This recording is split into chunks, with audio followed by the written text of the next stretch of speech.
Hey guys, just wanted to handle another objection that we hear a lot in the automotive industry and in all sales, and that one is I need to speak to my wife, I need to speak to my spouse, I need to go home and talk to my significant other. That along with I need to think about it. They're both pretty much smoke screens.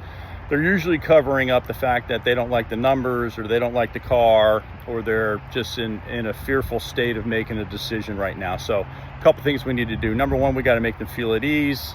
And early on in the process, during counseling and qualifying, you really need to kind of discover who are the decision makers in the process, right? So if the vehicle's for them, but their spouse is going to have some input, you want to kind of ask that question. Hey, so listen, I know the vehicle's for you, but you are married or you have a partner. Are you guys on the same page as far as the type of vehicles you're looking at, the equipment that you're going to need, and all of those things that, are obviously going to serve you in this next purchase? We find out that they're on the same page. They've discussed. They're cool with the things that they need. So they're not missing anything there.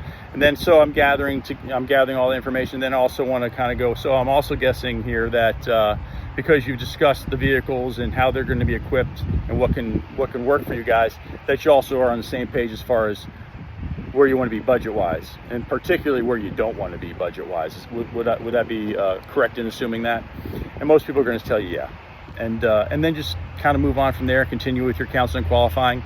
You're going to go back to the budget towards the very end when you've earned a little bit more of the right to ask that stuff.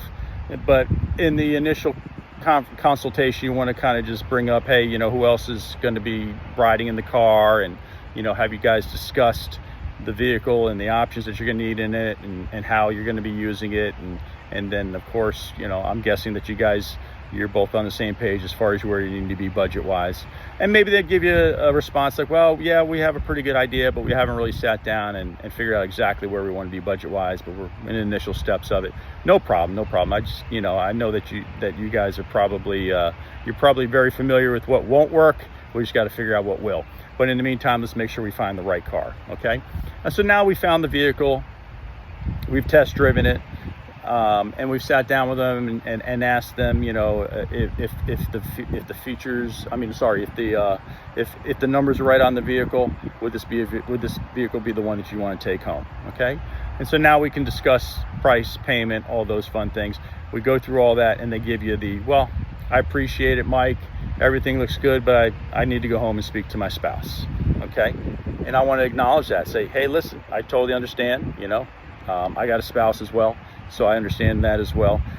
Typically when I go home and I speak to my spouse about these things, we're kind of on the same page to begin with. So it's more about just kind of confirming that this vehicle is going to work for us and that the budget's going to be something that works for us as well.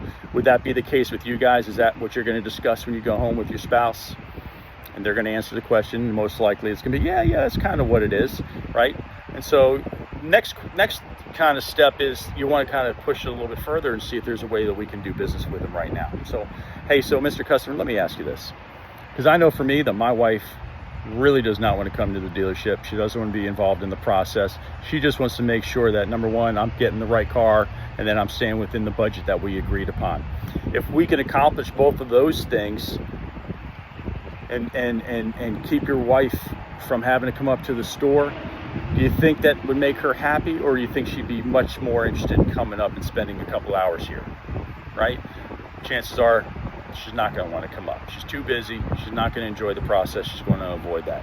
Maybe that can get him to say, well, I think she wouldn't want to come up here, but I definitely want to talk to her. So let me ask you this, Mr. Customer. When you guys can go home and talk, what do you think is going to be the point of the conversation? You think it's going to be the vehicle in and of itself, or do you think it's going to be the figures? Well, it's probably going to be the figures.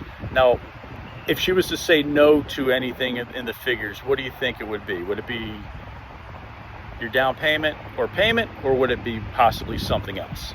Right? I'm just trying to draw out if there's a price objection, because if there is, then there's a good chance that we can put this deal together right now. He can be the hero, or she can be the hero. The significant other doesn't have to come up to the store. We can send pictures, video.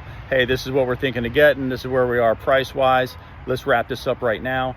you can be enjoying your new vehicle with your family tomorrow, as opposed to still thinking about having to go to the dealership and that anxiety about still going through with the process. So if we can kind of isolate the objection for what it is, whether it's a payment one, or it's the wrong vehicle, or they just don't want to do business here, then at least we know we've got the right objection. Because going home and speaking with the spouse most of the time is just a smoke screen. It's giving them an opportunity to leave and go somewhere else where they think they're going to get a better deal. Now, if we try to give them a better deal before they leave, there's a good chance that we're going to get an opportunity to sell them that vehicle right then, right now. So if you have any questions, let me know.